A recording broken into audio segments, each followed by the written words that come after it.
The biggest hindrance to change is not opposition, but stagnation. It's a stillness. And I constantly talk about it over and over and over again. But I think it's just me trying to chisel at the giant wall of indifference that I constantly see. That I'm trying to get over something. I'm trying to carve a path to seeing what I could potentially do. But I have so many walls. Again, walls aren't really opposition. They're just barriers. They're just things that can set boundaries or place. There can be hurdles. They could be small walls or tremendous, but walls nonetheless. You got to figure out if you can go over it, through it, around it, under it. I think I said under. But people are essentially walls, and when it comes to anything you do, whether it be the large scale, like joining politics or making policy or practicing medicine, or the small things where it's like just working out, relationships. There's always some sort of wall, and that could just be a lot of people's indifference. See, let's say that you have friends and you want to ask out a girl, and it's like, hey, you know, I want to ask out this girl. I'm thinking of a unique way of doing that. Well, if your friends don't encourage you, they might not discourage you, but they also don't encourage you. If you're like, hey, I'm looking for real guidance and someone to sit down and say, do I have a strong case or why I shouldn't do this? What are some things that you would think I need to work on? Those friends, their indifference can be a wall, a hurdle. Because if you feel like there's not a strong case for either or, you might just go with the, might not just, I might not risk it. I'm not gonna do it. Well, you might have just lost your chance. But it's not saying like, hey, it's their fault. You are the one at the end of the day that chose it. But it also says when you were willing to give that power or question yourself, you weren't reciprocated. You didn't get anything, and it's like you truly at a vulnerable place. That's why it's important to give emotion and feedback when someone genuinely does, even if it's not like if someone gives you a genuine feedback and then uh, anger comes out, whatever emotion comes out, it comes out. And if it is indifference, if you're like, hey, I genuinely don't care, say that. But people kind of stay in this like neutral zone where they say a lot of words but don't say anything at all. And I find so many hindrances in my life and career because it's like you could be a very prolific speaker, you could be very intelligent, um, you could be socially valuable, but if your performance towards me, if your actions towards me is that of indifference, then I'm going to assume what I said was nothing, or it might make me not engage, or it might make me stall when I should proceed. It's because there's a level of inauthenticity. There are people that are only in it for themselves, and they're trying to paint it as um, they're not. But if you're comfortable, you're not giving any advice. You're not really wanting to change things because you're okay. You're slovenly. You're the essence of sloth. Lazy, complicit. You might not like it, but you're like, I'm not gonna move. And that is what I see with the masses. I don't necessarily like it, but there's not much of an incentive for me to move. And because of that, it's always looking upon a bigger figure to make the moves for them. And then when those figures, like the government, moves, they they can complain. They sit there and say, "Oh, I didn't want you to move like that," but you refuse to move yourself. Or even smaller figures, like, "Hey, this bigger figure is moving in a way that we don't like. We must move accordingly." And these figures go, "Yes, but that is scary, and I'm not going to do that." If movements are made, they are simply to provide a sense of comfort or to simply exhaust themselves. An instant gratification, a dopamine rush that enables them to continue to sit there and go, I did something. Now someone else go do something. I've been pretending to be an office worker. Type. Business. And now it's up for someone else. We are both equally exhausted, even though one is experiencing true exhaustion and the other one had just been exhausted bullshitting. That's essentially what it is. A lot of people are just professional bullshitters. Like the majority of people that I see, they can go to any place. They can go to the most prestigious of clubs, but they're bullshitting. They're lying. They're they don't even feel anything towards what they're doing. That's why they get angry, because like when someone calls them out for their inactivity or the facade of their identity, because they have bolstered it, because that's the only thing that they can actually approach to. When someone looks into their soul and sees nothing, and people call them out for it, of course it's insulting. You have nothing. It's like knowing when someone's flexing a lot of money, but they're broke and they're in debt. Yeah, you could see all of this, and it's like you're going to hell. That's why people go to church to pay their tithes, because they're trying to avoid going to hell. That's why they listen to influencers and body gurus, because they think that if they fill their life with a job, it'll fulfill that purpose, instead of actually noting and trying to fix the actual problem, the problem that would most likely take their life, that will be what their destiny is, because they know, like, hey, this will kill me, but I will live forever. No, they say, I want to live for a long time. I will avoid it. I will never look at it. And it doesn't torture them. Eventually, they succeed. They succeed in ignoring it to the point where they have no purpose anymore. They sit there as a lump of human flesh that is content. Not happy, but content. It's okay with the way things are. But they're not immune to human feeling. It's not like there's nothing. They just slowly decay even more like a zombie. And they grow angry and afraid. All of the emotions that they're trying to avoid just deepen. Now that they have no purpose, they say that my purpose is to be nothing. And when someone challenges that, saying or explains it, yes, you are nothing, they get mad. For it hurts, it stings to be understood, to be known, to say you are nothing. Look at everything you have, and yet you are still nothing. And the anger comes out, and that's why the violence is so quick. It's so swift. How dare you call me what I am?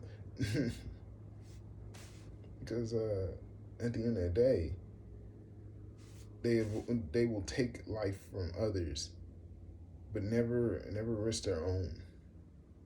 They'll see that and say, "You see how difficult it is.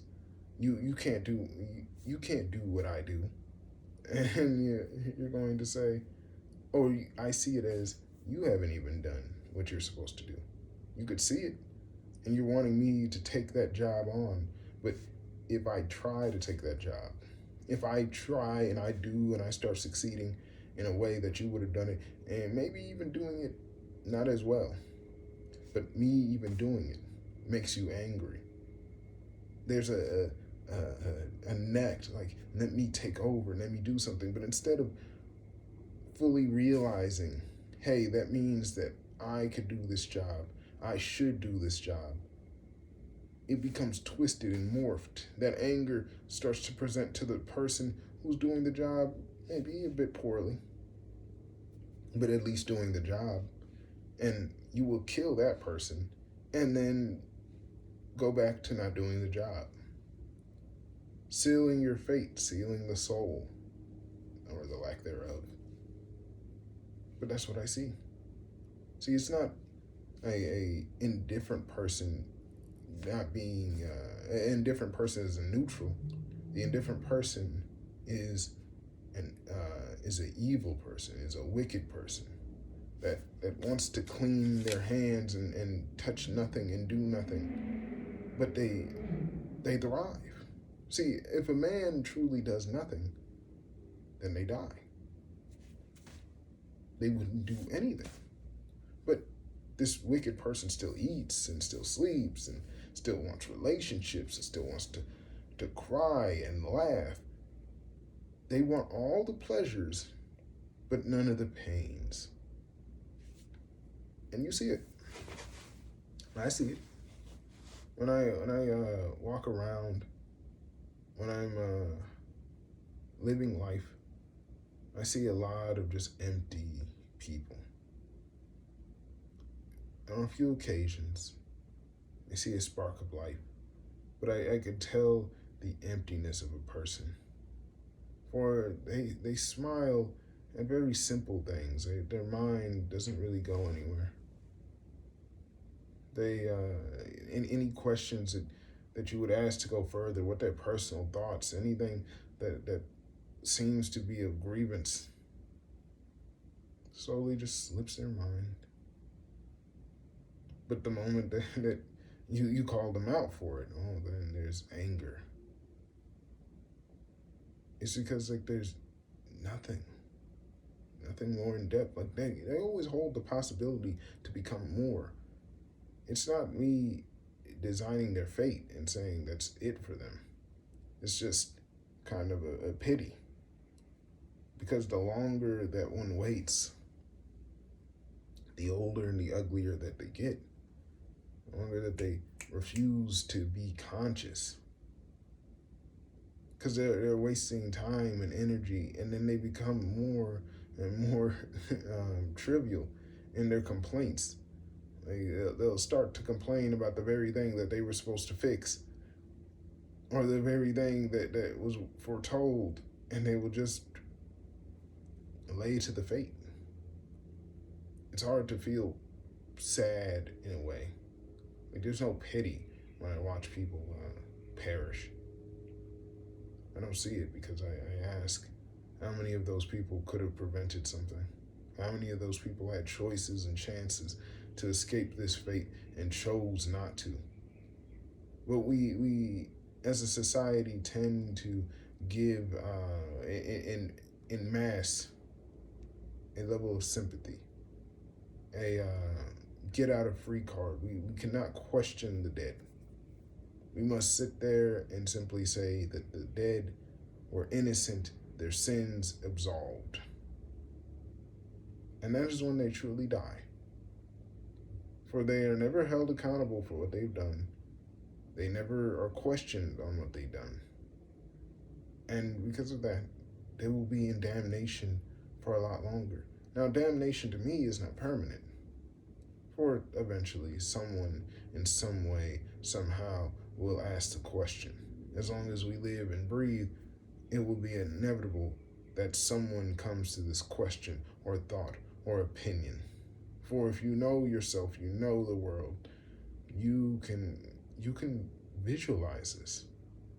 You don't have to be connected by blood to imagine someone eventually coming back to fascism if they do not learn the fate of fascism. The what happened, how did people come to fascism?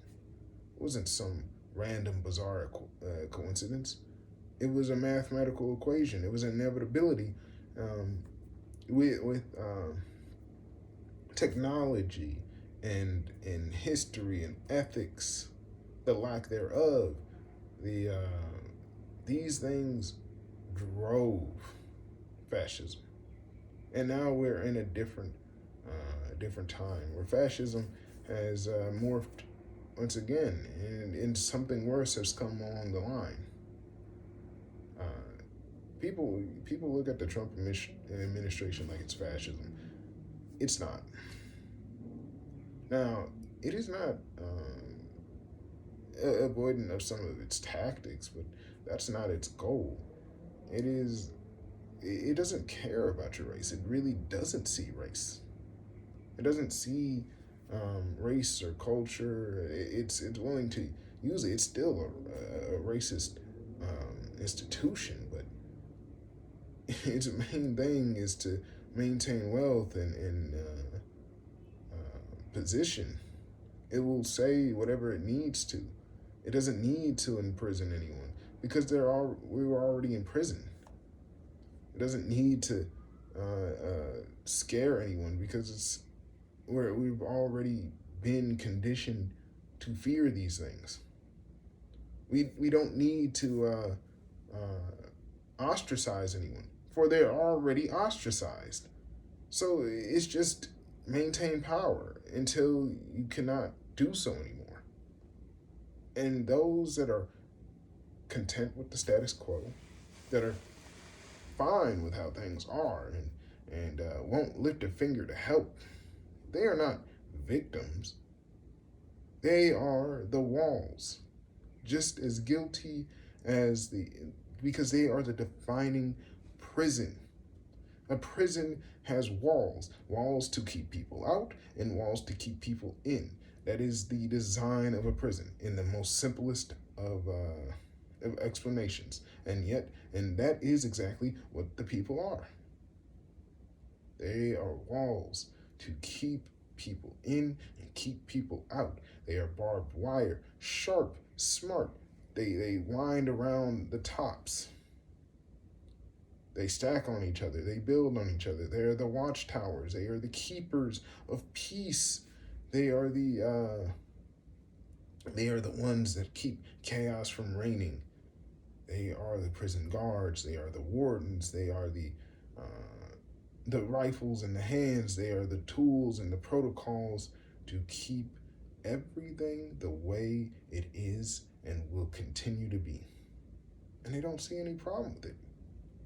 For the wall isn't going to say, hey, it's not my fault that the guys got put in here. I'm just the wall. I'm just standing here. That's exactly the problem.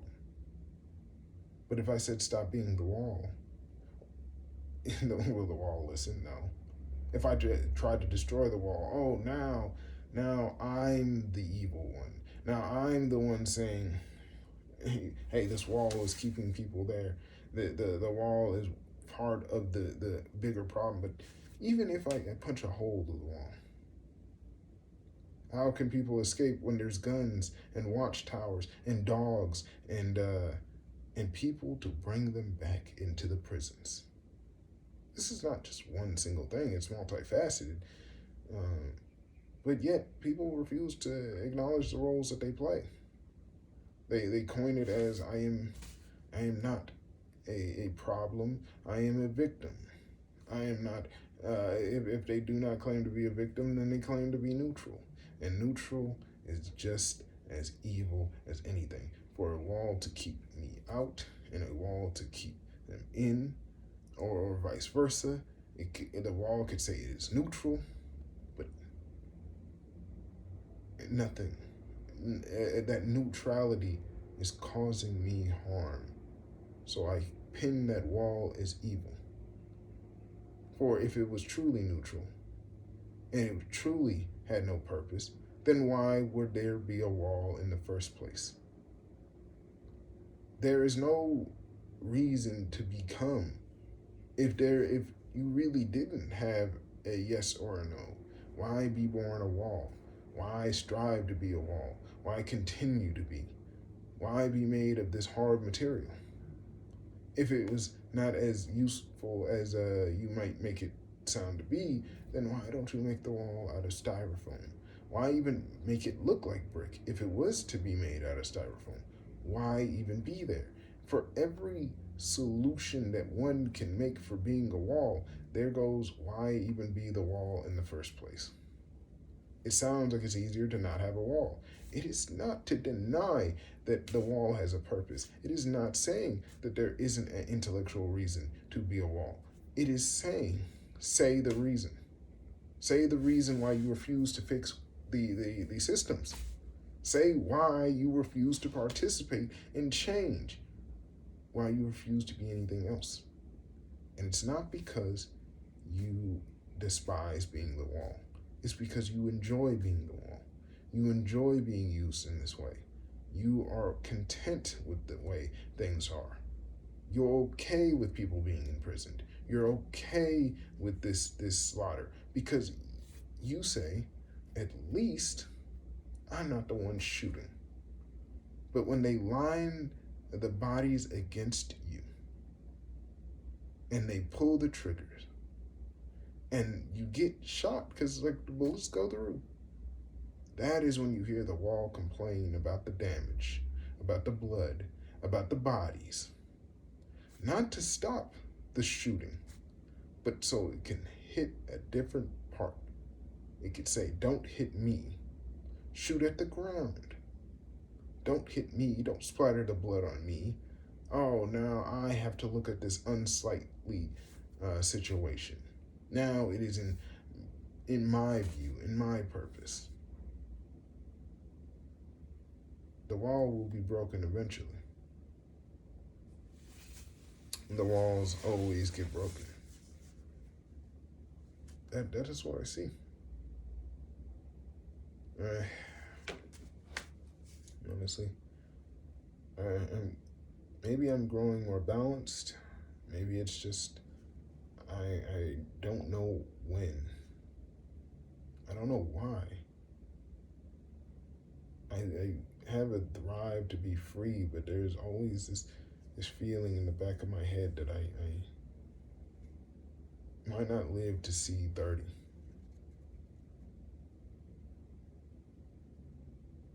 I don't like that thought. I want to live longer. But the more that I think about it, I'm not seeing what am I living for anymore. It's like I can't keep waiting for white people essentially to become good, because it hasn't been. I can't keep denying that and then just waiting for like a sea of racist voices and controversial takes and critiques and the same thing. I desire to change, and my inability to, because it's like I'm holding this heavy weight in an awkward position. It is making me strong, but far too strong in places that I don't want to be. When I go into classrooms and I speak my mind and I think the way that I do, I could tell that in some conversations I am overqualified, and it leaves me feeling dull and not able to engage in the way that I need to. I have to tone down my words, or I must remove myself for people to be able to grow. And in other ways, I am so lost. I'm far too far out of my area. You know, when summer vacation hits, I'm not relaxing. I'm trying to just maintain or allow my body to rest. But that is not having fun. That is a mandatory thing. Rest is mandatory. I'm trying to catch up on all the rest that I did not have, and pray to God that I can have the same amount of rest the next year. But that's just enough to keep me alive, to survive the next day, the next year. But in a time that is supposed to be luxurious, a time that is not supposed to emphasize survival. It seems I'm surviving every single day, and I have to keep buying and buying and buying in order to survive. I can't put down my phone. I want to, but every time I do, I miss an opportunity or another thing that I need to do or accomplish. And I can't even speak to any of my professors or just people around me. Because even if I very well articulate the problem in the situation, most will just say that sucks, and then you have to get back to work. It's like, that's rough, buddy. Others do not fully and will never fully understand the gravity of the situation. Most professors and lecturers and teachers are older, just slightly enough to have a time, because there was a time where it was peaceful for me, a time where there was at least enough. But now, when I came, things were closing down before I was even allowed to vote. There was always something bad, sure. But now, when I was born, we were already in the internet era, the age, just figuring things out. People figuring out how to be malicious. I grew up on internet viruses, scam calls. I grew up being scammed. Where times where scams were a little bit more hard and convoluted, I was in the midst of the scams becoming elaborate and watching my families fall to them, on top of all the other bad things. So when my professors talk to me like they understand the struggles or know that we're on equal footing, I'm like, you don't know what it's like being to grow up, not live, grow up in my time. You don't understand what it's like to be educated so much, to change, to constantly grow, to be in an awkward position. And no matter how educated you are, whether you are at a master's degree level, a PhD, a bachelor's, a high school, doesn't matter what age you are, if no one acknowledges you, if you cannot have a scale that works, if the charts and the graphs and the bars don't matter, there's nothing to compare it to, and there's no grants, there's nothing that can show your value, nothing you can attain to give you that recognition, that is outside of a set that is controlled by a white supremacist force, by an elite force that you have to appease in order to get it. And if you go against it, then it goes away. Then you don't understand what I have to deal with. And every time someone tries to speak to me like they understand this pain, more often or not, I am vicious towards them, because I don't feel like they know my pain. I've grown too old, too long to recognize that people don't typically understand my pain. They think they get it, but it's not quite the same as getting it. Just thinking you understand. Because if you did, maybe you wouldn't. No, I know you wouldn't talk to me the way that you do. But I have to sit there and hear yours before I can speak about mine. But I didn't learn the words of my own pain until long after. And then I have to hear pain of others more. I grow tired. And I know that if I killed myself, I would hear maybe some soft words, some kind words about a person that they assumed I was. They would speak about potential. But they might have even seen it coming, but they will play to a coy delusion. They will say, I didn't know. They didn't reach out. See, that is what society really does. It plays as if it doesn't know. It would rather play that it's ignorant, say that we're all dumb instead of avoiding the truth that we are so intelligent. We are all so inherently intelligent, but we all can't understand each other. And some are making it so. We are not training our kids to learn every language so they can understand. We're not teaching our kids about the tragedies that ancestrally that has happened. We're not trying to teach the most recent of histories or solve the inequalities. No, we are trying to educate so we can have the kids work in the factories, to work in the mines, to work as the retail workers, to be the next influencers, to sell the next products that keep us complicit. And then when few grow mad, we're supposed to sit there and look at them. Look at how mad they have grown. Look how crazy and sporadic that they are. And anyone that comes close to that is instantly needs to be put down. We can all grow into agreement, right? We all are in agreement, right?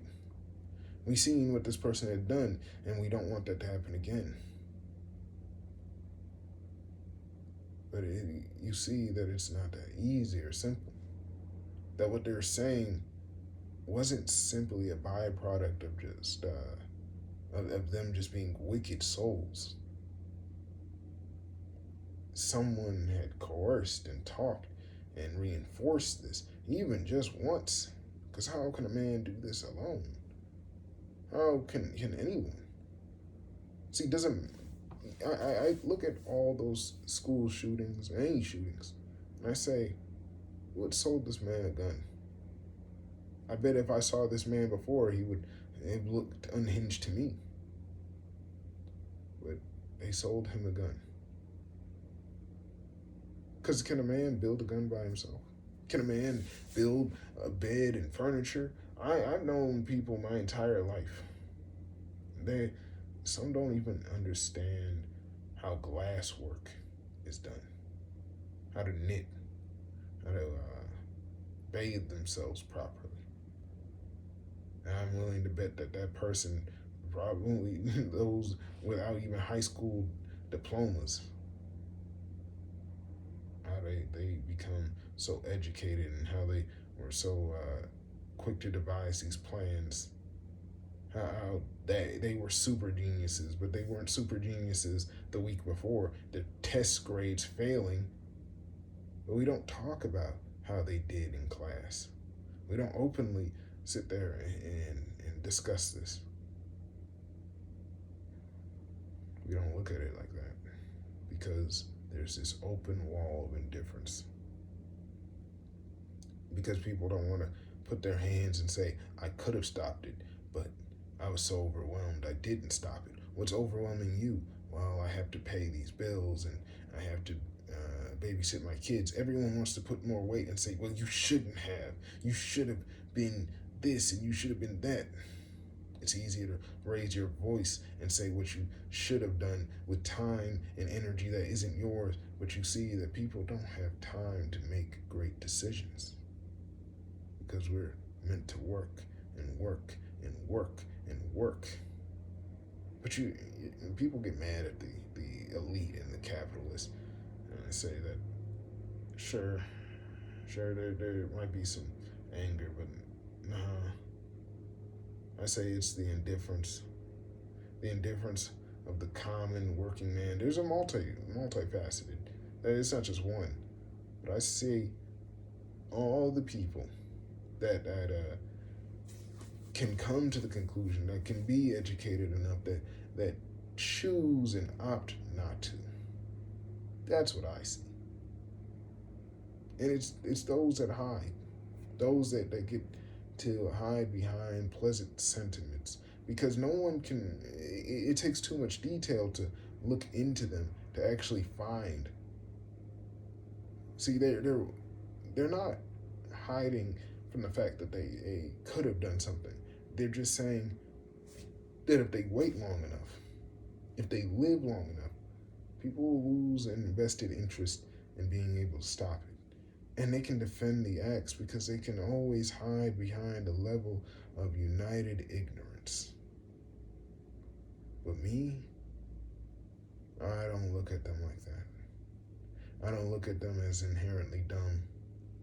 If I can't pin their action, then I'll say everything that they could have done, everything in any mind, any reasonable act.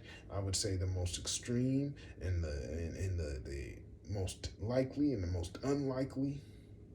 I will find more about their character and lack thereof. See, that is what I want to say. If you want to judge someone, it's not just what they didn't do, but what they could have done, and what they didn't do, and why they didn't do it, and why they should have done it, and what they should have done. That's a lot. I hear so many people say it's so much pressure. But if you have such an elite job and it's so much pressure and you fail it so greatly, then shouldn't you have seen yourself and refused to take those positions? I didn't know. How can you? So shouldn't we say now that we have one case of one that doesn't know? Shouldn't we be able to set a precedence saying, hey, one couldn't check it for themselves, so we have to make sure everyone of this level can check themselves? How many people try to hide immediately when you solve the actual answers? When you're trying to say, hey, we can hold a lot more accountable. Yeah. Truth is, it's going to be a lot more work than simply just casting off blame and pain towards the weakest, the weakest link, coining it as obvious, coining the perpetrator as the only perpetrator. It's like another Nuremberg trial. We have failed to learn our lessons and histories, and we just pinned it towards one and said everyone else gets off scot-free because it takes too long to convict everybody. But you know what? The moment that you start picking and choosing who you convict and which one takes too much time and which one doesn't, that's the moment that your justice system will always get compromised. I don't make the rules. I say that if you're going to do it for one, do it for all. And be honest. If you can't, then be honest with it. Say that the system is not capable of doing that in expedient time, but accept that instead of pussyfooting around it, denying that what it weaknesses of it, but explain its weaknesses. And then when something can be presented to make it stronger or evolve, whether it be a technology or a mindset, whatever it is, to be proactive. For indifference is the worst. With that being said, I'm done.